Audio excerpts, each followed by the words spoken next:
আজ আমি স্বয়ংপ্রভা লাইভ ক্লাসে উপস্থিত হয়েছি আমার ছাত্রছাত্রীদের কিছু বলার জন্য। আজকের যে বিষয়টি তার সঙ্গে একদিকে অর্থনীতি, সমাজ, রাজনীতি এবং একটি ব্যবস্থা থেকে আরেকটি ব্যবস্থার উত্তরণ, তাকে কেন্দ্র করে যে বিভিন্ন ঐতিহাসিক বিভিন্ন অভিমত দিয়েছেন, অর্থাৎ ঐতিহাসিক বিতর্ক, সেই বিষয়টি নিয়ে আলোচনা করার জন্য আমি এখানে উপস্থিত হয়েছি। BHIC 106 এ ইউনিট 2 আর ইউনিট 3, এই যে দুটি ইউনিটকে কেন্দ্র করেই কিন্তু আজকের আলোচনাটা সন্নিবেশিত হয়েছে। কেন দুটো ইউনিট, কেন একটা নয়, আগের দিন একটি ইউনিট হলো? তার কারণ ইতিহাসে আমি আগেও বলেছি একটা সময়কালের ব্যাপার থাকে এবং সেই সময়কালে যে ঘটনাগুলি ঘটে, যে ঘটনাক্রম, সেই ঘটনাক্রমের মধ্যে না একটা লিঙ্ক আছে। সেই লিঙ্কটি যদি আমি দুদিনে করতে যাই তবে সেটা ঠিক মতন তার মধ্যে একটা সামঞ্জস্য থাকবে না আলোচনার মধ্যে। কারণ একই বিষয় নিয়ে বিভিন্ন ঐতিহাসিকরা যে বিভিন্ন অভিমত দিয়েছেন, দুটি চ্যাপ্টারের মধ্যে বা দুটি ইউনিটের মধ্যে এই বিভিন্ন ঐতিহাসিকদের যে উদ্ধৃতিগুলি বা তারা কি মনে করেন সেইটি এখানে তুলে ধরা হয়েছে। সেই কারণেই এটাই যুক্তিযুক্ত আলোচনার সাপেক্ষে যে একটা ক্লাসের আলোচনার মধ্যে গোটা বিষয়টিকে তুলে ধরা। বিষয়টি কি? সামন্ততন্ত্র থেকে পুঁজিবাদে উত্তরণ। তাহলে সামন্ততন্ত্র একটি ভিন্ন ব্যবস্থা, উৎপাদন ব্যবস্থা, আর পুঁজিবাদ একটি ভিন্ন উৎপাদন ব্যবস্থা। এই একটু আগেই বললাম যে এই উৎপাদন ব্যবস্থার সঙ্গে কিন্তু সমাজ, সামাজিক বিপ্লব, সামাজিক পরিবর্তন, তার রাজনীতি, তার সংস্কৃতি সবকিছু জড়িত থাকে। কারণ উৎপাদন কারা করছে? মানুষ বা কৃষকরা। সেই কৃষকরা তো সমাজের একটা অঙ্গ। তারাই সামন্ততন্ত্রকে ধরে নিন তাকে রিজেক্ট করছে। সেটা রিজেক্ট করে যখন পুঁজিবাদটাকে বরণ করে নিচ্ছে, তখন কি হচ্ছে? তাদের জীবনেও একটা পরিবর্তন আসছে, পাশাপাশি তার সেই সময়কালীন অর্থনীতি, সমাজ, সংস্কৃতিতেও একটা আলোড়ন আসছে। তাহলে এই উত্তরণকে আলোচনা করতে গেলে আমাকে একটা বৃহৎ প্রেক্ষাপটে সেটাকে আলোচনা করতে হবে যে কেন হঠাৎ সামন্ততন্ত্র অবসান হলো এবং তার পুঁজিবাদে উত্তরণ হলো। তাহলে আমাদের আগে দেখে নিতে হবে সামন্ততন্ত্রের সময়কালটা কি। সামন্ততন্ত্রের সময়কাল নবম থেকে ত্রয়োদশ শতক। আবার পুঁজিবাদের সময়কাল হলো কি না ষোড়শ সপ্তদশ শতক।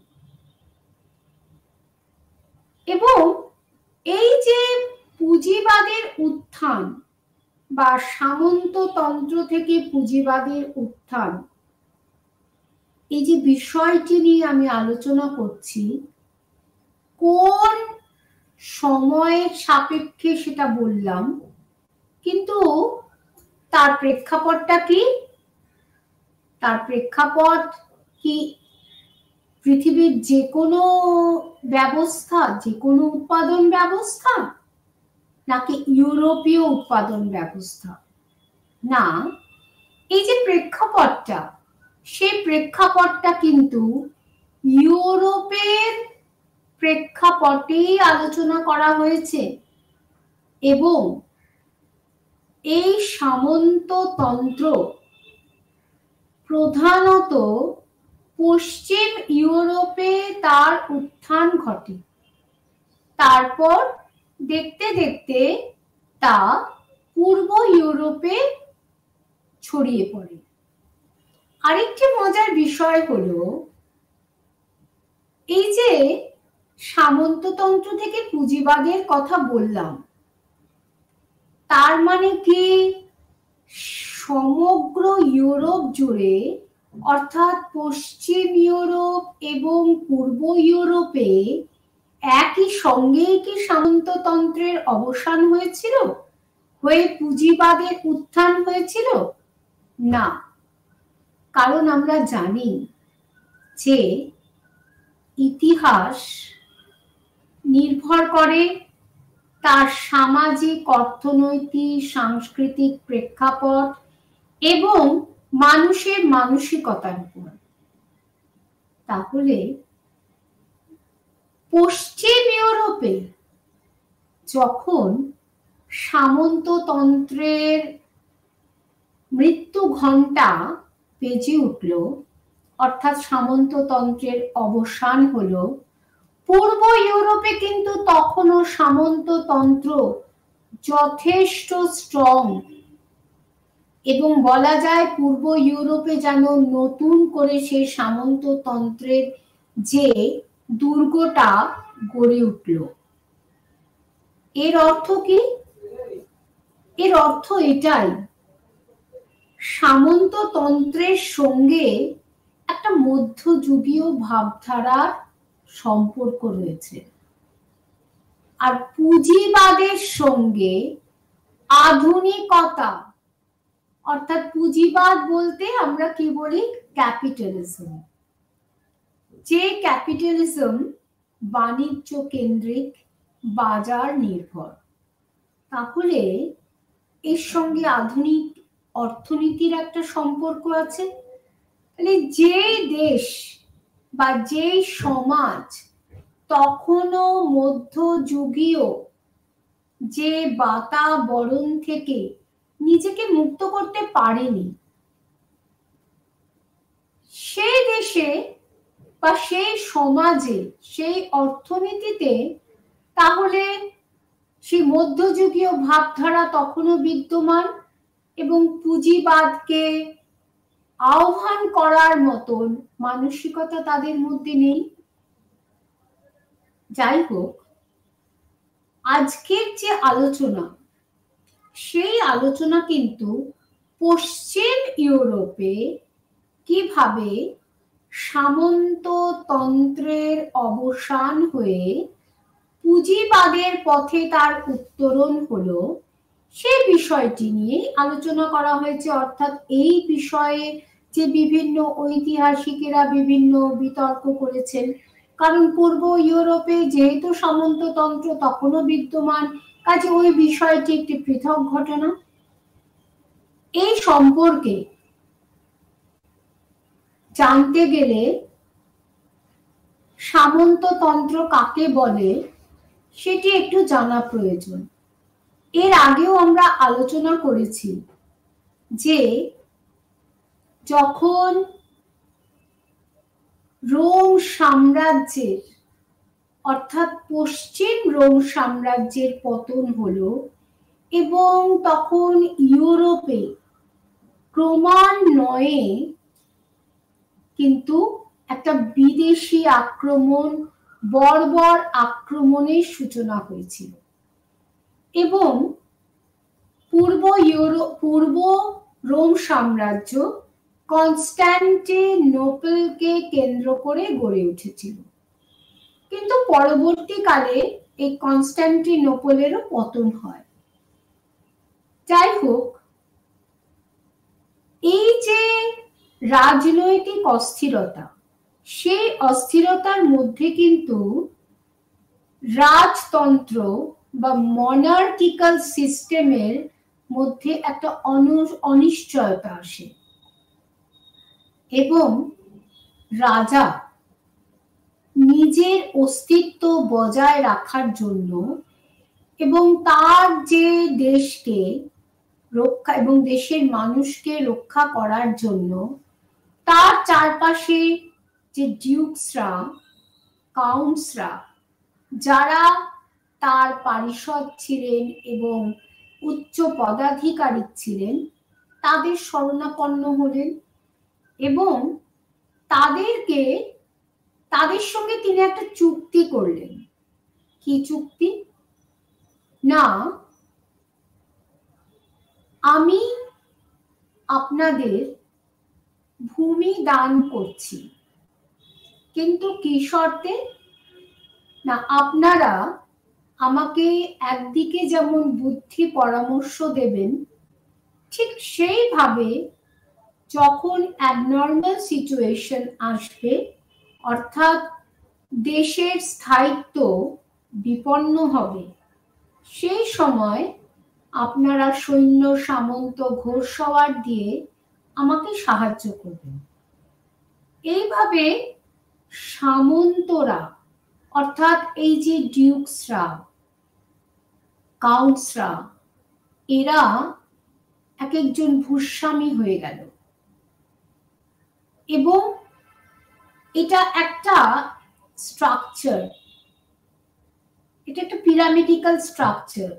সবার উপরে রাজা, তার নিচে এই কাউন্টসরা, ডিউকসরা, যারা ভূস্বামীতে রূপান্তরিত হলো এবং প্রচুর জমির অধিকারী হলো। সেই ভূস্বামীরা আবার তাদের ভেসালকে এই জমিগুলো ভাগ করে দিল, যে তোমরা এই জমি ভোগ করো, এই জমিতে তোমরা উৎপাদন ব্যবস্থা তৈরি করো, কিন্তু তোমরা আমাকে খাজনা দেবে, অর্থাৎ কর প্রদান করবে এবং আমার প্রয়োজনে তোমরা আমাকে সৈন্য দিয়ে, ঘোড়া দিয়ে, অশ্ববাহিনী দিয়ে আমাকে তোমরা সাহায্য করবে। আমি খুব সহজভাবে এই যে মধ্যযুগীয় ইউরোপের যে পরিস্থিতিটা আপনাদের সামনে তুলে ধরতে চাইছি। তখন এই ভাসালরা, তারা কিন্তু মোটামুটি স্বাধীন। তারা শুধু তাদের উপরের যে সামন্ত বা ভূস্বামী, তাদের কাছে তারা বাধ্য ছিল, তাদের কাছে তারা জবাবদিহি করত। আবার এই যে ভূস্বামীরা, তারা রাজার কাছে জবাবদিহি করত।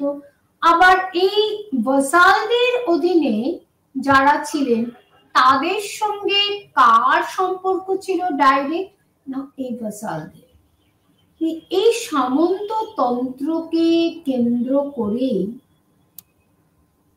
অর্থাৎ ফিউডালিজম, এই সামন্তরা এক একজন জমিদার, এই ফিউডালিজম বা ফিউডাম, এটাকে বলা যায় একটা সামাজিক অর্থনৈতিক প্রতিষ্ঠান। শুধু সামাজিক অর্থনৈতিকই বা বলবো কেন, এর সঙ্গে তো রাজনীতিও অঙ্গাঙ্গিভাবে জড়িত। মানে এটা একটা বিরাট বড় একটা প্রতিষ্ঠান। সেই প্রতিষ্ঠানের একেবারে যে নিচে যারা বিরাজ করত, তারা হচ্ছে সার্ভ। আমরা একে ভূমি দাস বলতে পারি। এরা ভূমির সঙ্গে টাইড আপ ছিল, এদের নিজেদের কোনো স্বাধীনতা ছিল না এবং সামন্ত প্রভুরা অত্যাচার করে তাদেরকে দিয়ে অতিরিক্ত উৎপাদন করাতেন। এবং এই যে উৎপাদন ব্যবস্থা, এটা কিন্তু সেই জমির সঙ্গেই যুক্ত ছিল। সেটা কিন্তু জমির বাইরে কখনো ওই যে ফিউডাম বা ফিউডাল লর্ডসদের যে জমিদারি, তার বাইরে কিন্তু কখনো যেত না। অর্থাৎ বাইরের জগতের সঙ্গে তাদের কোনো যেন একটা কানেকশন ছিল না। ঠিক যতটুকু দরকার স্থানীয়ভাবে সেইভাবেই তারা সেটা উৎপাদন করত এবং যতটা পারতেন তাদেরকে দিয়ে তারা তাদের উপরে চাপ সৃষ্টি করতেন। এবং এই যে সার্ফদের যে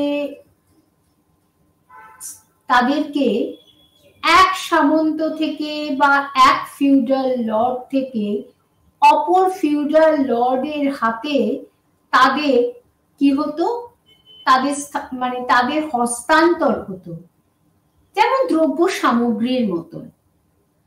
কিন্তু এই ত্রয়োদশ শতকের শেষ ভাগে এই সামন্ত প্রথার মধ্যে বিভিন্ন কারণে একটা সংকটের সৃষ্টি হলো এবং এই সংকট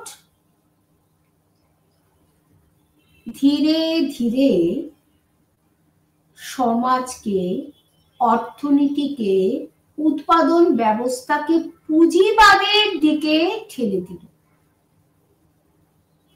এবার পুঁজিবাদ কি? তাহলে সামন্ততন্ত্র সম্পর্কে মোটামুটি একটা ধারণা আমরা পেলাম। সামন্ততন্ত্র দেখুন পুরোপুরি ভূমি নির্ভর, কৃষি নির্ভর এবং এক্ষুনি বললাম যে প্রয়োজন ভিত্তিক যতটুকু প্রয়োজন লাগবে সেটুকুনি উৎপাদন করা হতো। একে কিন্তু বাজার ভিত্তিক ছিল না, বাজারের দিকে তাকিয়ে কিন্তু এই উৎপাদন করা হতো না। কিন্তু যখনই কোনো উৎপাদন বাজার ভিত্তিক হয়ে যাবে তখনই কিন্তু সেটা পুঁজিবাদকে ধীরে ধীরে পুঁজিবাদকে আশ্রয় করবে এবং এই কৃষিজাত মূলধন যদি বাণিজ্যিক মূলধনে পরিণত হয় বা বাণিজ্যের কাজে ব্যবহৃত হয় তখনই কিন্তু পুঁজিবাদের প্রসার ঘটে এবং এই পুঁজিবাদের সঙ্গে যুক্ত যে শ্রম বা শ্রমিকরা, অর্থাৎ এই পুঁজিবাদের ক্ষেত্রে কি হচ্ছে, ধরুন ফ্যাক্টরি ওনার্সরা, এরাও তো পুঁজিপতি, ইন্ডাস্ট্রিয়ালিস্ট পুঁজিপতি। এই যে এনারা কি করছেন, শ্রমিকদের অর্থ দিচ্ছেন, তাদেরকে বেতন দিচ্ছেন, তার বিনিময়ে তাদের শ্রমটা কিনে নিচ্ছেন। কিন্তু এই শ্রমিকদের কিন্তু সেই উৎপাদনে কোনো শেয়ার থাকছে না বা সেই উৎপাদনে কোনো অধিকার তাদের থাকছে না। তাহলে আমি যখনই শ্রমের বিনিময়ে, আমরা যখন কোনো অর্থের বিনিময়ে শ্রম কিনছি তখনই কিন্তু সেটা পুঁজিবাদের নামান্তর হয়ে যাচ্ছে এবং এই পুঁজিবাদের ফলে যে বিভিন্ন ইন্ডাস্ট্রি তৈরি হয়েছিল, পুঁজিবাদের উত্থান কবে হয় আমি একটু আগেই বললাম, ষোড়শ ও সপ্তদশ শতকে। এবং এই পুঁজিবাদের ফলে উত্থান হচ্ছে যখনই এক শ্রেণীর বণিক বা শিল্প উদ্যোগী যখন কোনো স্থানে অবস্থান করে তখন বা একটা ফ্যাক্টরি তৈরি করলো সোজা বাংলায়, তখন সেই ফ্যাক্টরিকে কেন্দ্র করে বাজার তৈরি হলো এবং ধীরে ধীরে সেই বাজারটা আরো প্রসারিত হলো এবং একটা শহর বা নগরের অভ্যুত্থান হলো এবং সেই শহর বা নগরে বহু মানুষ কাজের সন্ধানে আসতে লাগলো। তার মধ্যে যে সমস্ত কৃতদাসরা সামন্ত প্রভুর অত্যাচারে শহরে পালিয়ে এসে এই সকল কলকারখানাতে কাজ নিয়েছিলেন তারাও ছিলেন। তাহলে আমরা দেখতে পাচ্ছি যে পুঁজিবাদের সঙ্গে শহরের বিকাশ, ফ্যাক্টরি যে তৈরি সেগুলোর একটা সম্পর্ক আছে, শ্রমিক মালিক সম্পর্ক আছে এবং নগদ মূল্য যে মূল্য বা বিনিময় প্রথা তার একটা সম্পর্ক আছে। শুধু তাই নয়, এই সকল ফ্যাক্টরিতে যা উৎপাদন হচ্ছে সেই উৎপাদনটা কিসের দিকে তাকিয়ে, না বাজারে তার চাহিদা কতখানি, কত মানুষ সেটা ক্রয় করতে পারবে এবং এই বাজারটাকে নিজের দেশের মধ্যে সীমাবদ্ধ না রেখে তাকে আরো ছড়িয়ে দাও, আরো স্প্রেড করে দাও। এবং সেইভাবেই কিন্তু শুরু হয়ে গেল বাণিজ্য, সামুদ্রিক বাণিজ্য। এখানে একটা বিষয় দেখার যে ইউরোপে যে নবজাগরণ হয়েছিল সেই নবজাগরণের প্রভাবে কিন্তু মানুষের মধ্যে ব্যক্তি স্বাতন্ত্র্যবাদ, বিজ্ঞান ভিত্তিক মনোভাব এবং যুক্তিবাদের জন্ম হয়েছিল। মানুষের মধ্যে একটা ইনকুইজিটিভনেস, সবকিছুকে জানা, সেটা জানার আকাঙ্ক্ষা তৈরি হয়েছিল। তাহলে আমি যতদিন, এখানে আরেকটি কথা আমার বলার আছে, আমি যতদিন অজ্ঞ থাকব ততদিন আমাকে এই সামন্ত প্রভু বলুন বা চার্চি বলুন আমাকে নানা দিক থেকে নিষ্পেষণ করতে পারবে, আর্থিক দিক থেকে, সামাজিক দিক থেকে, বৌদ্ধিক দিক থেকে নিষ্পেষণ করতে পারবে বা বিভিন্ন শাসকদের কথাই ধরুন। কিন্তু যখনই শিক্ষার আলোকে আমার মধ্যে একটা এনলাইটেনমেন্ট আসবে, জ্ঞান চক্ষুর উন্মোচন হবে, উন্মেষ হবে, তখন আমি যুক্তি দিতে শুরু করব, এটা কেন হবে, ওটা কেন হবে, বা আমাদের দেশের বাইরে আর কি দেশ আছে সেই দেশের সঙ্গে যদি বাণিজ্য করা যায়। এবং এইভাবেই কিন্তু শুরু হয়েছিল জিওগ্রাফিক্যাল ডিসকভারিজ। এই জিওগ্রাফিক্যাল ডিসকভারিজই কিন্তু বৈদেশিক বাণিজ্যকে সারা পৃথিবীতে স্প্রেড করে এবং স্প্রেড করে পুঁজিবাদকে আজকের জায়গায় নিয়ে এসেছে। এবং এই যে এক দেশের সঙ্গে আরেক দেশের বাণিজ্যিক সম্পর্ক, তার উৎস কিন্তু সেই রেনেসাঁ পরবর্তী সময়ের সেই ভৌগোলিক যে সমস্ত যাত্রা। বাজার ভিত্তিক উৎপাদন, বাজারের দিকে তাকিয়ে বাজার কি চাইছে, কোন দ্রব্যের চাহিদা আছে বিশ্ব বাজারে, এবং অর্থের বিনিময়ে শ্রম ক্রয় করা। সমাজটা পুঁজিবাদী সমাজ, ওনার আর লেবার, এই যে দুটো ভাগে ভাগ হয়ে যাচ্ছে, এই সব মিলিয়ে যার সূত্র ধরে পরবর্তীকালে কিন্তু সোশ্যালিজম, কমিউনিজমের জন্ম হয়, লেবার মুভমেন্ট শুরু হয়। দেখুন প্রত্যেকটার সঙ্গে কিন্তু প্রত্যেকটা লিঙ্ক আছে। এই সামন্ততন্ত্র, তাহলে এই সামন্ততন্ত্রে যে সমস্ত সার্ফরা বা ভূমিদাসরা নিদারুণভাবে অত্যাচারিত হয়েছিলেন এবং তারা শহরে পালিয়ে যাওয়ার চেষ্টা করতেন।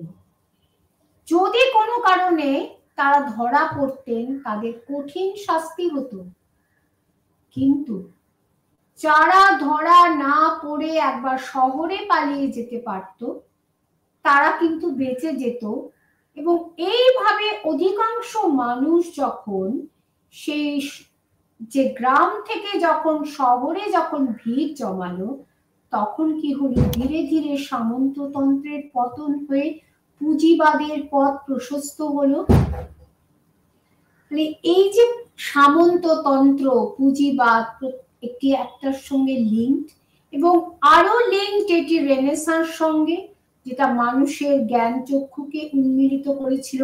এবং এই যে যখন নগর তৈরি হয়েছিল তখন নগরের কিছু মানুষ তারা তাদের যে উৎপাদনকে নিয়ে এই সমস্ত সামন্ত প্রভুদের কাছে যখন যেতেন, তখন সামন্ত প্রভুদের মধ্যেও এই বিলাস ব্যসন এবং বাইরের জগতের সঙ্গে তাদের কিন্তু সম্পর্ক তৈরি হলো।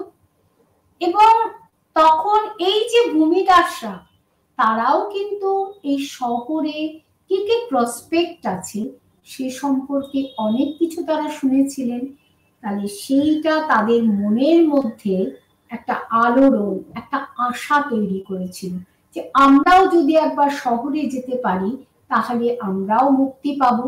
এই মুক্তির আকাঙ্ক্ষা, তাহলে এই যে পুঁজি সামন্ততন্ত্রের অবসানের পেছনে শহরের যে উত্থান বা নগরের উত্থান এবং বৈদেশিক বাণিজ্যের একটা বিরাট প্রভাব আছে। আর শুধু তাই নয়, সামন্ততন্ত্রের যে আভ্যন্তরীণ কাঠামোগত দুর্বলতা, উৎপাদন ব্যবস্থার মধ্যে যে একটা দুর্বলতা এবং চাহিদা অনুসারে উৎপাদন করতে না পারা, বা যারা ভূমিদাস বা কৃষক তাদের উপরে, ভূমিদাস হচ্ছে তারা হচ্ছে সার্ভ, আর কিছু ছিলেন কৃষক। তাহলে অতিরিক্ত উৎপাদনের জন্য যখন কৃষকদের উপর খাজনার পরিমাণ বৃদ্ধি করলো, সেই নিষ্পেষণের কারণে বিভিন্ন স্থানে শুরু হয়ে গেল এই সামন্ত বিরোধী আন্দোলন। মানে প্রত্যেকটির সঙ্গে কিন্তু প্রত্যেকটির একটা লিঙ্ক আছে। অপরদিকে আমরা দেখতে পাচ্ছি যে স্বৈরাচারী রাষ্ট্রের উদ্ভব হচ্ছে। অনেকের মতে এই স্বৈরাচারী রাষ্ট্র সঙ্গে বণিকদের একটা সম্বন্ধ ছিল, তারা বণিকদের প্রশ্রয় দিয়েছিলেন বাণিজ্য করতে। কিন্তু এই যে যারা সামন্ত প্রভু তাদেরকেও কিন্তু স্বৈরাচারী রাষ্ট্র তাদেরকেও কিন্তু উৎসাহ দিয়েছিলেন বাণিজ্য করার জন্য। তাহলে কি হলো দেখুন, যে যারা এক সময় শুধু জমিদার ছিলেন বা ফিউডাল লর্ডস ছিলেন, তারাই কিন্তু এরপরে বাণিজ্য বা শিল্পপতিতে, বাণিজ্যপতি বা বণিক বা শিল্পপতিতে পরিণত হলো। কারণ সরকারের বা রাষ্ট্রের অর্থের প্রয়োজন ছিল। তাদের যে মার্কেন্টাইল যে পলিসি বা নীতি, সেই নীতিতে কি হলো, তারা সামন্ত প্রভুদেরও উৎসাহিত করলো বাণিজ্য করার জন্য। এইভাবে সামন্ত প্রভুরাও যখন দেখলেন যে আমাদের যে উৎপাদন ব্যবস্থা ধীরে ধীরে ঢিলে হয়ে যাচ্ছে, দুর্বল হয়ে যাচ্ছে, তার থেকে আমরা সুইচ ওভার করি এই বাণিজ্যের দিকে, তখনই পুঁজিবাদের একটা জন্ম হলো এবং পুঁজিবাদ আরো প্রসারিত হলো। এই গোটা বিষয়টি নিয়ে কি হলো যে বিভিন্ন ঐতিহাসিকেরা বিভিন্ন বিতর্ক করেছেন। আরেকটি বিষয় যেটা বলার, আমি এই বিতর্কে যাওয়ার আগে, যে ইউরোপে, বিশেষ করে পশ্চিম ইউরোপে কি হলো যে দ্বাদশ ত্রয়োদশে যথেষ্ট লোক সংখ্যা ছিল এবং তখন প্রান্তিক যে সমস্ত স্থানগুলিতে চাষিদের উৎপাদন করার ব্যবস্থা হয়েছিল, কিন্তু এত অতিরিক্ত চাহিদা হলো বা জমির সঙ্গে যে এই যে যারা চাষ করবে তাদের মধ্যে একটা অসামঞ্জস্য তৈরি হলো। কারণ কি, যে মানুষ বেশি কিন্তু সেই আন্দাজে জমি কম, তাহলে এত মানুষ ওই জমির মধ্যে কি করে চাষ করবে? তার ফলে ভূমির যে উর্বরতা নষ্ট হলো এবং উৎপাদন কমে গেল। তো অতিরিক্ত উৎপাদন যখন উৎপাদন কমে যাচ্ছে, চাহিদা পূরণ করতে পারছে না, তখন দ্রব্যমূল্য বৃদ্ধি হচ্ছে। এই অবস্থায় কি হলো যে এই সামন্ত প্রভুরা তারা ওই কৃষকদের উপর তারা অতিরিক্ত কর চাপিয়ে দিলেন। তার ফলে কি আসছে যে তাদের মধ্যে একটা বিক্ষোভ তৈরি হলো। কিন্তু চতুর্দশ যে পঞ্চদশ শতকে আমরা দেখছি আবার কিন্তু লোক সংখ্যা কমে যাচ্ছে। এর মধ্যে নানান রকম প্রাকৃতিক দুর্যোগ, প্লেগ, এর ফলে বহু মানুষে বলা হয় ৮০ লক্ষ লোক এই প্লেগে মারা গিয়েছিল। তাহলে তখন কি হচ্ছে, তখন প্রচুর জমি পড়ে রয়েছে কিন্তু চাষ করার লোক নেই। তখন এই সামন্তরা তখন তাদের উপরে কি করলেন, এই যে করের বোঝাটা কমিয়ে দিলেন, কারণ তাদের তো লোক দরকার। এবং এইভাবে তাদেরকে যখন নানান রকম সুযোগ সুবিধা দিতে শুরু করলেন, তখন আস্তে আস্তে ভূমি দাস প্রথার একটা অবসান হতে লাগলো। কারণ তাদের মধ্যে তারা তো স্বাধীনতা পেল এবং তখন তারা ওই সমস্ত জমি জমা ছেড়ে বা ফিউডাল লর্ডসদের ছেড়ে তারা শহরে গিয়ে তারা ভিড় করলো। মানে এর ফলে কি হচ্ছে, সামন্ততন্ত্রের মধ্যে একটা সংকট তৈরি হচ্ছে। এই সমস্ত বিষয়গুলি নিয়ে আলোচনা করেছেন বিভিন্ন ঐতিহাসিকেরা। মোটামুটি ভাবে ২০ শতকের ৪০-এর দশক থেকে এই বিতর্ক সূত্রপাত হয়েছে এবং ৭০-এর দশক পর্যন্ত এই বিতর্ক চলেছে। এবং এই বিতর্কের সঙ্গে যুক্ত ব্যক্তিরা কারা ছিলেন? একদিকে যেমন আমরা দেখছি মরিস ডব, পল সুইজি, জাপানি অর্থনীতিবিদ Takahashi, Rodney Hilton, Christopher Hill, Emmanuel Wallerstein, Robert Brenner, Emmanuel Le Roy Ladurie. এরা প্রত্যেকে প্রথিতযশা ঐতিহাসিক। বিভিন্ন অ্যাঙ্গেল থেকে অর্থাৎ বিভিন্ন দৃষ্টিভঙ্গি থেকে তারা এই উত্তরণকে আলোচনা করেছেন এবং এর থেকে এই ঐতিহাসিক বিতর্কের সূত্রপাত। কেউ বাজার নিয়ে আলোচনা করেছেন, কেউ আবার যারা মার্কসিস্ট ঐতিহাসিক আছেন তারা অর্থনৈতিক যে আভ্যন্তরীণ যে গলদ, আভ্যন্তরীণ যে কলহ, দুর্বলতা ইত্যাদি নিয়ে আলোচনা করেছেন। আবার কেউ বা জনসংখ্যা ভিত্তিক আলোচনা করেছেন। তাহলে এই বিদগ্ধ ঐতিহাসিকেরা যে বিভিন্ন গ্রন্থ রচনা করেছেন তার মধ্যে কতগুলো তুলে ধরা হয়েছে। তার মধ্যে মরিস ডবের studies in the development of capitalism, যে কি করে এই সামন্ততন্ত্র থেকে পুঁজিবাদের উত্থান হয়েছিল। Le Roy Ladurie, Emmanuel Le Roy Ladurie, Essays in European Economic History, Rodney Hilton, Transition from Feudalism to Capitalism, Takahashi রচিত The Modern World System, Capitalist Agriculture and the Origins of European World Economy in the 6th Century। এই প্রত্যেকটি এই যে গ্রন্থের যে নামগুলি তা থেকে আপনারা বুঝতে পারছেন যে তারা যা মত দিয়েছেন এই উত্তরণ সম্পর্কে সেগুলি ওখানে সন্নিবেশিত হয়েছে। বাজার তত্ত্ব নিয়ে কারা বলেছেন না হেনরি পেরেন, পল সুইজি, ইমানুয়েল ওয়ালারস্টেন, প্রমুখ। মার্ক্সবাদী প্রণেতার মধ্যে রবার্ট ব্রেনারের নাম বিশেষ উল্লেখযোগ্য। জনসংখ্যাবাদী তত্ত্বে ইমানুয়েল লেরয় লাদুরি, মাইকেল পোস্টন প্রমুখের নাম আমরা করতে পারি। তাহলে এবার আমরা প্রথমেই যে হেনরি পিরেন, পল সুইজি, ওয়ালাস্টেন এরা যে বাজার তত্ত্বের কথা বলেছেন, আমি একটু আগেই যে আলোচনাটা করেছি তার মধ্যে কিন্তু ওনাদের মতবাদের যে সিনপসিসটি লুকিয়ে আছে। এই গোটা আলোচনাটাকে এক একজন এক একটা দৃষ্টিভঙ্গি থেকে বলেছেন, এই কারণে সামন্ততন্ত্রের পতন হয়ে পুঁজিবাদের উত্থান হয়েছিল। প্রথম মতবাদে আমরা দেখতে পাচ্ছি ওনারা সেই বাজার তত্ত্বতে ওনারা কি বলছেন। একটু আগে আমি বলেছি বাজারের চাহিদা এবং বাজার ভিত্তিক অর্থনীতির কথা আমরা বলেছি।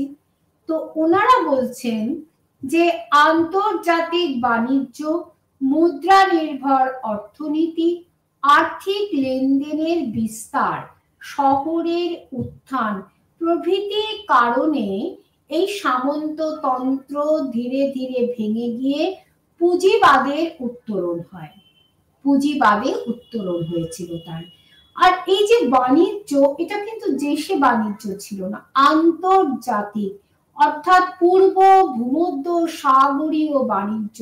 এর সঙ্গে ইংল্যান্ড, স্পেন, পর্তুগাল জড়িত ছিল এবং এশিয়া, আমেরিকা, আফ্রিকার সঙ্গে ইউরোপের যে নানান দ্রব্য সামগ্রীর আদান প্রদান, অর্থাৎ একটা ব্যাপক একটা বাণিজ্য। সেই বাণিজ্য যখন অধিকাংশ মানুষ তখন এই বাণিজ্যতে এবং বাণিজ্যের যে যারা শিল্পপতি তারা যখন এই বাণিজ্য শুরু করলো, এই বাণিজ্যের সঙ্গে অসংখ্য শ্রমিক, কারিগর প্রত্যেকে জড়িত আছে। মানে এই যে শ্রমিক বা কারিগর এরা হঠাৎ করে কোথা থেকে এলো? এদের মধ্যে অধিকাংশই সেই যারা একসময় এই সামন্ততন্ত্রের উৎপাদন ব্যবস্থার অঙ্গ ছিল, তারা ধীরে ধীরে এই পুঁজিবাদের যে উৎপাদন ব্যবস্থার সঙ্গে যুক্ত হয়ে গেল। এবং এই পুঁজিবাদের একটা অন্যতম বৈশিষ্ট্য মুদ্রা নির্ভর। আগে ছিল কি, দ্রব্যের বিনিময়ে খাজনা দেওয়া বা যা কিছু উৎপাদন হবে তার বিনিময়ে খাজনা দেওয়া। কিন্তু যখনই নগদ অর্থে যখন লেনদেন হচ্ছে, তার প্রভাবে কিন্তু সামন্ত প্রথার উপর একটা বিশাল আঘাত আসছে এবং পুঁজিবাদের পথকে প্রশস্ত করছে। এবং পুঁজিবাদের অন্যতম শর্ত হচ্ছে মুদ্রা নির্ভর অর্থনীতি। আর আর্থিক এই মুদ্রা নির্ভর অর্থনীতির মাধ্যমে আর্থিক লেনদেনের বিস্তার হচ্ছে। কারণ এই বাণিজ্য তো কেবলমাত্র বা বাজার তো কেবলমাত্র একটা নির্দিষ্ট কোনো শহরে সীমাবদ্ধ নয়, এটা ছড়িয়ে পড়ছে পৃথিবীর বিভিন্ন প্রান্তে। এবং তার সঙ্গে সঙ্গে এই যে পুঁজিবাদ, এইটাই কিন্তু কালক্রমে ঔপনিবেশিকবাদের জন্ম নিয়েছিল। কারণ আমি যে উৎপাদনটা করব, সেটা আমি তো ঘরে সেটাকে রেখে দেব না, আমাকে তো সেটাকে বিক্রি করার জন্য বাজার খুঁজতে হবে। তাহলে আরো উপনিবেশ স্থাপন করতে হবে। এর ফলে কি হলো, একটা আন্তর্জাতিক বিভিন্ন শক্তির মধ্যে দ্বন্দ্ব শুরু হয়ে গেল। ফ্রান্স, স্পেন, পর্তুগাল, ব্রিটেন প্রত্যেকেই কিন্তু এই দ্বন্দ্বের, ঔপনিবেশিক দ্বন্দ্বের সামিল হয়ে গেল। তাহলে দেখছেন আপনারা এই পুঁজিবাদের সঙ্গে কিভাবে ঔপনিবেশিকবাদের একটা যোগ রয়েছে, মুদ্রা নির্ভর অর্থনীতির লেনদেনের যোগ আছে। এবং বাণিজ্য যখনই হবে, একটু আগেই বলেছি, তখন শহরের উত্থান হতে বাধ্য। এই দেখুন না, আমাদের মফস্বলে যদি কোনো একটা ফ্যাক্টরি গড়ে ওঠে, আর যদি সিঙ্গুর নন্দীগ্রাম হতো, তবেই সেই সিঙ্গুর নন্দীগ্রামকে কেন্দ্র করে যদি টাটার ফ্যাক্টরি তৈরি হতো, তবে সেখানে কত বড় একটা শহর, কত মানুষ, কত ব্যবসাদার, কত দোকানি, কত হোটেল মালিক রাস্তাঘাট চওড়া হতো, তাহলে এই যে কমিউনিকেশন সিস্টেম এটার উন্নতি, এটা কিন্তু আন্তর্জাতিক যে পুঁজিবাদ সেই পুঁজিবাদের সঙ্গে যুক্ত। এই যে টাটা নগর, এই যে ইস্পাত নগরী, এইখানে টাটার যে ফ্যাক্টরিকে কেন্দ্র করে কত মানুষের সঙ্গে জড়িত। তাহলে এটা একটা বিরাট, এর একটা ব্যাপক একটা ব্যাপ্তি আছে। এটা হচ্ছে বাজার তত্ত্ব। তাহলে বাজারের দিকে তাকিয়ে আমি শ্রমিক নিয়োগ করছি, তাদেরকে বেতন দিচ্ছি, সেই বেতনের বিনিময়ে তাদের শ্রম কিনছি। হ্যাঁ, এই যে শ্রম কেনাটা যখন চরম পর্যায়ে পৌঁছে গেছে, তখনই কিন্তু বিভিন্ন স্থানে এই মুভমেন্ট গুলো হয়েছে, শ্রমিক বিপ্লব হয়েছে। এবং এই যে আমরা রাশিয়ায় যে রেভলিউশন বা শ্রমিক আন্দোলন দেখেছি, বা পরবর্তী বিভিন্ন পর্যায়ে সেখানে যখন ফ্যাক্টরি ওনাররা যখন এই শ্রমিকদের উপর অতিরিক্ত চাপ সৃষ্টি করেছে, তখনই কিন্তু এটা আবার অন্যদিকে টার্ন নিয়েছে। আর দ্বিতীয় মতবাদ যে এই যে এখানে কি বলছে যে পুঁজিবাদী কৃষক শ্রেণীর উত্থান, কৃষি পুঁজির শিল্প পুঁজিতে রূপান্তর, গ্রামীণ অর্থনীতির সঙ্গে শহুরে শিল্প অর্থনীতির দ্বন্দ্ব। তাহলে মরিস ডব তিনি কি বলছেন? মরিস ডব বলছেন যে এই যে বাজার বাণিজ্য শহরের বিকাশ, সেটাই কিন্তু এই সামন্ত প্রথার পতন ঘটিয়ে আস্তে আস্তে পুঁজিবাদের পতন ঘটিয়েছিল। আর তাকাহাসি আর যে রডনি হিলটন তারা বলছেন এই যে বাণিজ্য, এটা কিন্তু স্বাভাবিক অর্থনীতির একটা অঙ্গ, এটাকে বাইরের কোনো বিষয় বলে মনে করা ভুল। আর যে এই যে যারা দ্বিতীয় মতবাদ আমরা বলছি যাদের কথা, যেমন যারা মার্কসিস্ট, তারা বলছেন ওই আভ্যন্তরীণ গোলযোগ শ্রেণীদ্বন্দ্ব, অর্থাৎ এক শ্রেণীর মানুষ অত্যন্ত বড়লোক হয়ে গিয়েছিল, তারা আর অর্থাৎ ফিউডাল লর্ডসরা এবং ভূমিদাসরা তারা একেবারে নিচে। এই উৎপাদন এবং তার চাহিদা, অতিরিক্ত কর আরোপ করা, সেটাকে কেন্দ্র করে একটা শ্রেণী দ্বন্দ্ব শুরু হয়েছিল এবং এই শ্রেণী দ্বন্দ্বই কিন্তু কালক্রমে এই সামন্ততন্ত্রের পতন ঘটায়। আবার পুঁজিবাদী কৃষক শ্রেণীর উত্থান হয়েছিল। পুঁজিবাদী কৃষক শ্রেণী কি?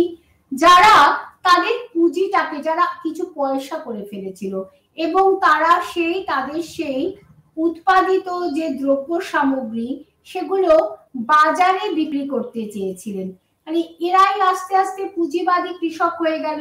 এরা একটা চেঞ্জ চেয়েছিলেন এবং এই সামন্ত প্রভুদের থেকে তারা মুক্তি চেয়েছিলেন, কারণ তাদের মধ্যে তো তখন অর্থ যেমন রয়েছে এবং তাদের মধ্যে কিছু একটা পরিবর্তনে সামিল হওয়ার মানসিকতা রয়েছে। এইভাবেই কৃষি পুঁজি শিল্প পুঁজিতে রূপান্তরিত হলো এবং তার ফলে কি হচ্ছে, আর কি গ্রামীণ অর্থনীতির সঙ্গে শহুরে শিল্প অর্থনীতি। গ্রামীণ অর্থনীতি হচ্ছে একেবারেই কৃষি নির্ভর, একেবারেই যে জমি নির্ভর, কিন্তু শহুরে অর্থনীতি কিন্তু কি না মুদ্রা নির্ভর, বাজার নির্ভর অর্থনীতি। পেরি অ্যান্ডারসন তিনি কি বলছেন যে এই উত্তরণের পেছনে একটা যেমন বাণিজ্য এবং শহরের বিকাশ কাজ করেছে, ঠিক একইভাবে সামন্ততন্ত্রের পতনে রাষ্ট্রের ভূমিকার কথা তিনি উল্লেখ করেছেন। একটু আগেই আমি বলেছি যে স্বৈরাচারী রাষ্ট্রের যখন উত্থান হলো, তারা কি করলেন, তারা এই সামন্ত প্রভুদের একদিকে যেমন একটা বণিক ক্লাস তৈরি হয়েছিল, সেই এক সময় ধারণা ছিল বণিকদেরই শুধু তারা এই রাষ্ট্র প্রশ্রয় দিয়েছে, তা নয়। এই সামন্তদের, অর্থাৎ সামন্ত, একটু আগেই আমি বলেছি সামন্ত তান্ত্রিক ব্যবস্থায় যারা ভূস্বামী ছিলেন তাদেরকেও কিন্তু তারা শিল্প বাণিজ্যে বিকাশে প্রেরণা দিয়েছিলেন, এটি পেরি অ্যান্ডারসন মনে করেন। কারণ যত বেশি শিল্প বাণিজ্যের বিকাশ হবে তত কি হবে, রাষ্ট্রের কোষাগার পরিপূর্ণ হবে এবং রাষ্ট্র আরো বিকশিত হবে, অর্থনীতিতে আরো বেশি উন্নত হবে। সেই কারণেই সামন্তদের কিন্তু একটা অবদান রয়েছে, অর্থাৎ তারাও সুইচ ওভার করছে। আর তৃতীয় তত্ত্বটা কি, সে জনসংখ্যা তত্ত্ব। সেইখানে আমরা কি দেখছি, লে ইমানুয়েল লে রয় লাদুরি পোস্টন, তারা কি বলছেন, জনসংখ্যা বৃদ্ধি হলে খাদ্য জমির চাহিদা বাড়ছে এবং সামন্ততন্ত্রের পতন ও পুঁজিবাদের উত্থান ঘটাচ্ছে। অর্থাৎ যখন একটু আগে আমি বলেছি যে জনসংখ্যা যখন বৃদ্ধি হচ্ছে সে আন্দাজে তো উৎপাদন হচ্ছে না, তাহলে খাদ্যের চাহিদা বাড়ছে, আর জনসংখ্যা বৃদ্ধির সঙ্গে সঙ্গে জমির সংখ্যা বাড়ছে না, তার মধ্যে একটা ভারসাম্যের একটা অভাব ঘটছে এবং তখন এই সামন্তরা যখন দ্রব্যমূল্য বেড়ে যাচ্ছে তখন অতিরিক্ত কর চাপাচ্ছে, যে করের নিষ্পেষণে সেই ওখানকার যে কৃষকরা তারা অতিষ্ঠ হয়ে যাচ্ছেন এবং সেই সামন্তের যে প্রভাব মুক্ত হয়ে তারা শহরে চলে আসছেন এবং একটা ভিন্ন উৎপাদন ব্যবস্থার সঙ্গে নিজেদেরকে যুক্ত করছেন এবং এইভাবে কিন্তু সামন্ততন্ত্রের অবসান হয়ে যে পুঁজিবাদের উত্থান হচ্ছে। এবং তখন যখনই পুঁজিবাদের সঙ্গে যুক্ত হচ্ছে তখন মূলধন যে ক্যাপিটাল, সে ক্যাপিটাল যে কোথা থেকে আসছে, এতদিন আসতো জমির উৎপাদন থেকে সামন্ততন্ত্রে মধ্যযুগীয় ব্যবস্থায়, এখন ক্যাপিটাল আসছে বাণিজ্য থেকে। তাহলে সেই বাণিজ্য মূলধন, যেমন কৃষকরা পুঁজিবাদী কৃষকরা যখন তাদের কৃষি মূলধনকে বাণিজ্যিক বা পুঁজিবাদে ব্যবহার করছে তখনও পুঁজিবাদের উত্তরণ হচ্ছে। সেই রকম বাণিজ্যের মূলধনকে যখন তারা বাণিজ্যের কাজে বাজারকে আরো সম্প্রসারিত করার কাজে ব্যবহার করছে তখন পুঁজিবাদের উত্তরণ হচ্ছে। এই বাণিজ্যিক মূলধনের সঙ্গে অনেক কিছু যুক্ত আছে, ব্যাংকিং ব্যবস্থা উন্নত হচ্ছে, কমিউনিকেশন সিস্টেম বাণিজ্য পথ আরো সম্প্রসারিত হচ্ছে, সরকার নতুন কিভাবে মুদ্রা ব্যবস্থাকে আরো উন্নত করা যায়, শুল্ক ব্যবস্থাকে উন্নত করা যায় এবং বাণিজ্য মেলা প্রদর্শনীর ব্যবস্থা করছে। এইভাবে একটা বিরাট একটা ইন্ডাস্ট্রিয়ালাইজেশন, একটা বিরাট একটা প্রতিষ্ঠান সর্বব্যাপী, যেটা শুধু আর মাত্র অর্থনীতির মধ্যে সীমাবদ্ধ নয়, মানুষের জীবনের সঙ্গে তার কালচারের সঙ্গে সমাজ সঙ্গে সব কিছুর সঙ্গে জড়িত হয়ে যাচ্ছে এবং এর মধ্যে থেকে এক বিশেষ উদ্যোগ শ্রেণী বা শিল্পপতি এন্টারপ্রেনিয়রদের উদ্ভব করছে, যারা এই পুঁজিবাদকে আরো এগিয়ে নিয়ে যাচ্ছেন, আরো মূলধন তৈরি করছেন এবং বাণিজ্যকে দেশে বিদেশে তারা বাণিজ্যকে সম্প্রসারিত করছেন। রডনি হিল্টন তিনি কি মনে করছেন? তিনি মনে করছেন যে সামন্ততন্ত্রের আভ্যন্তরীণ দুর্বলতা সামন্ত উৎপাদন ব্যবস্থার পতন ঘটিয়েছিল।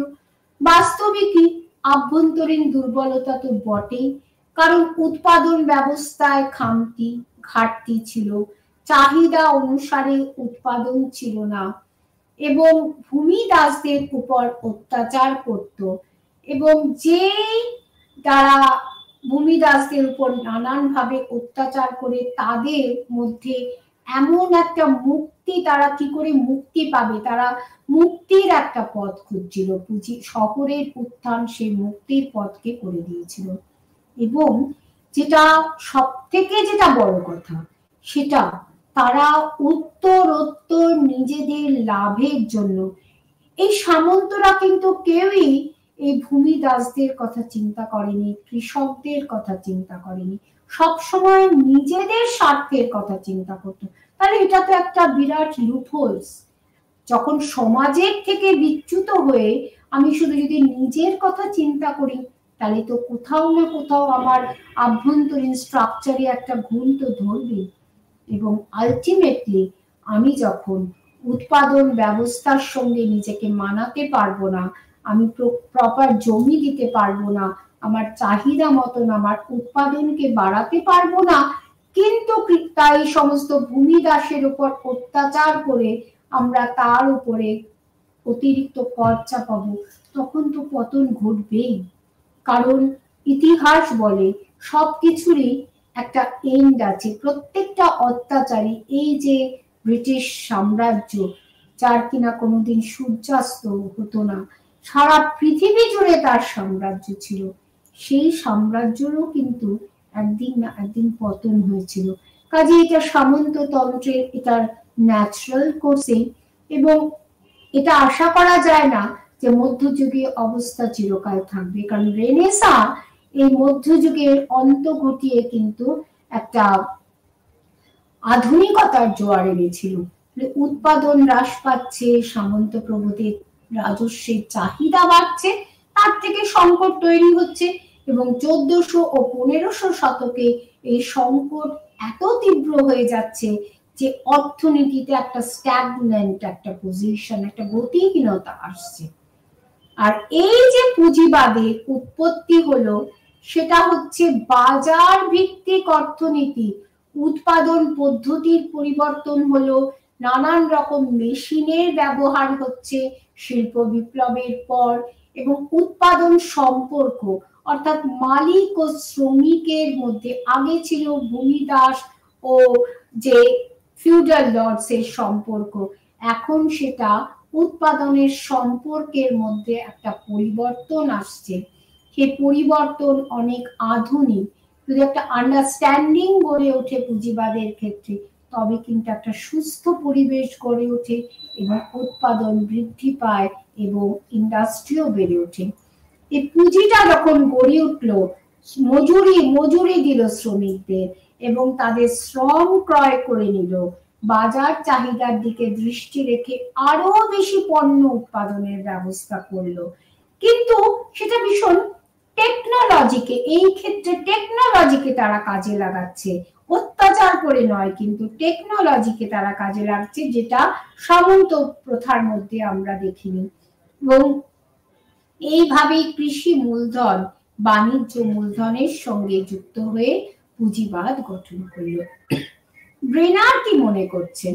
রবার্ট ব্রেনার মনে করছেন এই যে শ্রেণী দ্বন্দ্ব, অর্থাৎ ফিউডাল লর্ডসদের সঙ্গে ভূমিদাসদের, ফিউডাল লর্ডসদের সঙ্গে কৃষকদের, বা পুঁজিবাদী কৃষকদের যারা একটু অর্থ করেছিল, সে তাদের মধ্যে, এবং এই যে বৈষম্য, না পুঁজিবাদের মধ্যেও বৈষম্য আছে, কিন্তু উৎপাদন যে এই যে সামন্ততন্ত্রের যে শ্রেণীদ্বন্দ্ব, সেই শ্রেণীদ্বন্দ্বের সঙ্গে কিন্তু একটা অত্যাচারের যোগ আছে।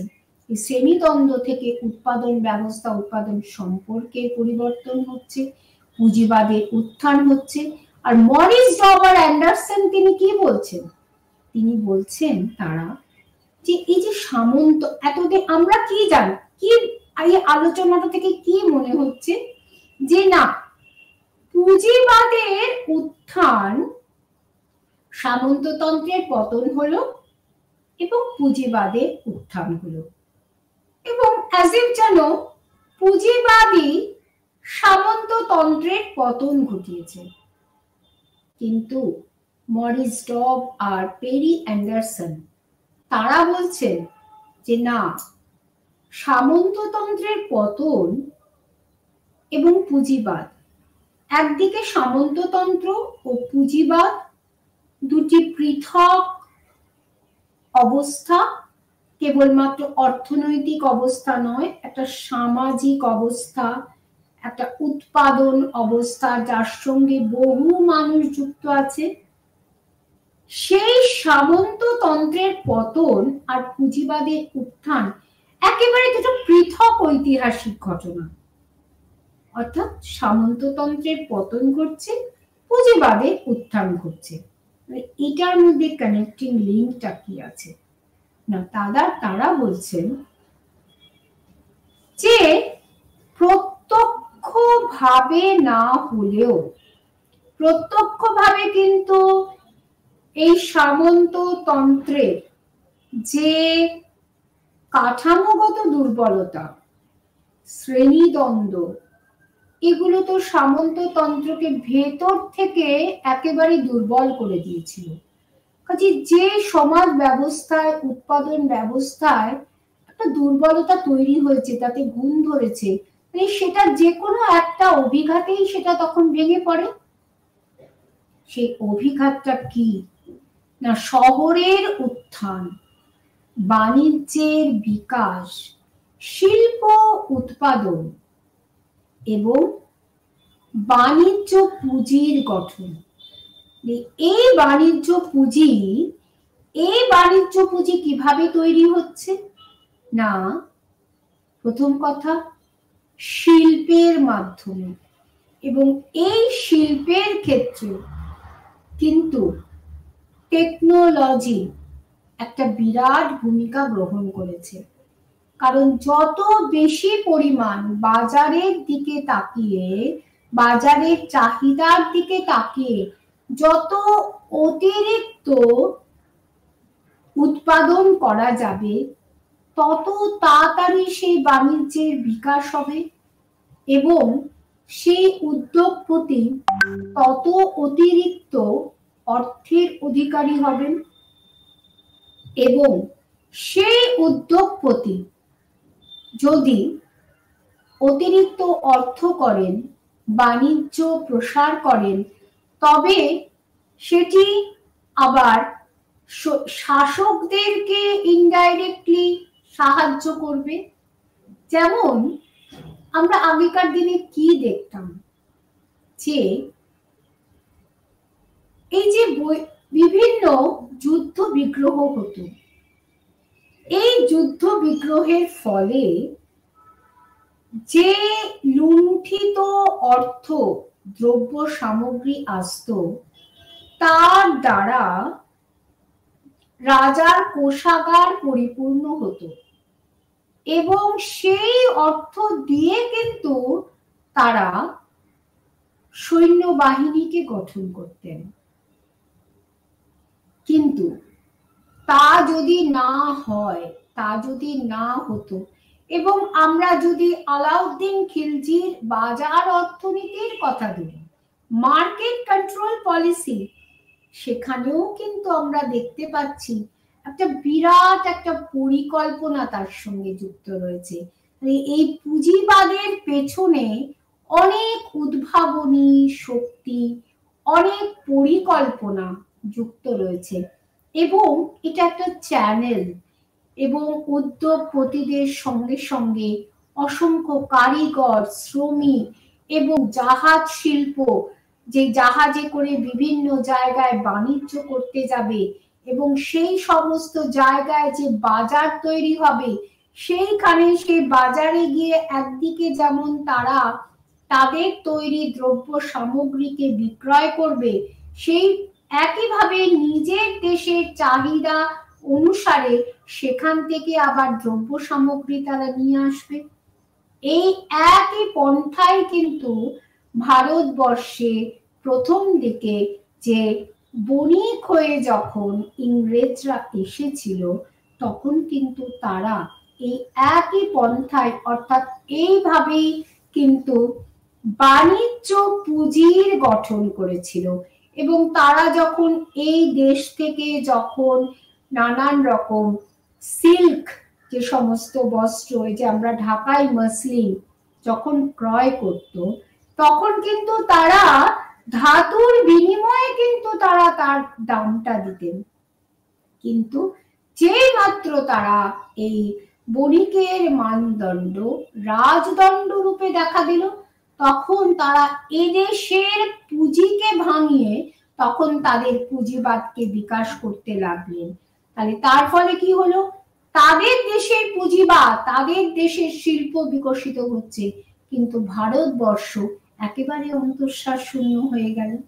কাজেই আমরা কি দেখছি, পুঁজিবাদের উত্থানের জন্য সামন্ততন্ত্রের পতন ঘটেনি, নানান রকম আভ্যন্তরীণ ও বাইরের অভিঘাত সামন্ততন্ত্রের পতন ঘটিয়েছে। তাহলে সর্বশেষে আমরা কিন্তু এই বিষয়টি আমরা দেখতে পাচ্ছি যে মার্কসিস্টরা আভ্যন্তরীণ দুর্বলতা দ্বন্দ্বের কথা বলেছেন এবং যারা বাজার তত্ত্বের কথা বলেছেন, যারা জনসংখ্যা তত্ত্বের কথা বলেছেন, তারা কি বলেছেন?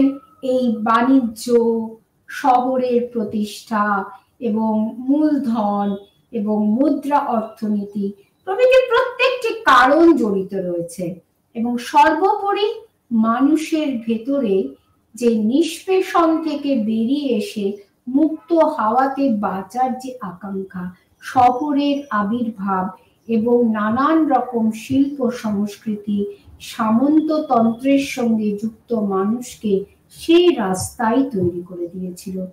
এই বলে আমি আমার বক্তব্য এইখানেই শেষ করছি। আশা করি সামন্ততন্ত্র থেকে পুঁজিবাদী উত্তরণ এই বিষয়ে যে ঐতিহাসিক বিতর্ক চলেছিল এবং বিভিন্ন ঐতিহাসিক বিভিন্ন দৃষ্টিকোণ থেকে তাদের অভিমত জ্ঞাপন করেছিলেন, সেই বিষয়টি কিছুটা হলেও আপনাদের কাছে পরিষ্কার হয়েছে। নমস্কার।